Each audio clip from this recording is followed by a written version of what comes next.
Collectively, we can make it an American reality through our votes. Now, we've all read about the various reports about Latino purchasing power of upwards of $500 billion. But we're still very silent minority as it pertains to our exercising our right to vote. The challenge is to reinforce our purchasing might with political might. History has taught us that political influence is the strongest way to be heard. As Latinos, we must take action in order to bring about change, but we must also remain conscious of the consequences. With action comes change coupled with enormous responsibility. It is simply not enough to just fill out a voter registration form. We must take that extra step of going to the booths on November 2nd to vote for the presidential candidate that will bring about the best results for our communities across this great land of America. Those precious 20 minutes that it may take to cast your vote can change your life dramatically and those of your loved ones. So we must be a vigilant and learned people. We must also remain engaged at all levels of the political process, including at local, regional, and state levels where many decisions that affect our lives are decided. Being well educated about your choices is the best way to make a well-informed decision when voting time comes around.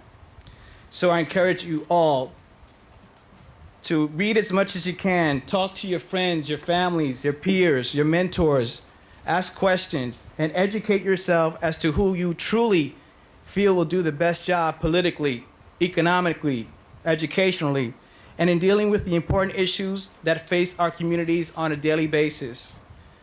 Voto Latino is truly by the people and for the people. You, the Latin youth, like those seated right behind me, are the future of our culture and our presence here in these United States.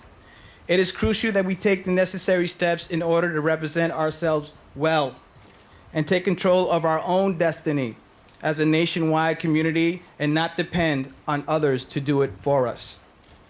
We may still be called a minority in this country, but standing together and unified, we can make enough noise to roar like the majority. It is imperative that we use this momentum and channel it in a direction that changes our current political system of interest group silos into a system of inclusiveness and unity under a common cause, voice, and agenda. With the establishment of the Voto Latino organization, today we can mark the beginning of a new era for Latinos in politics.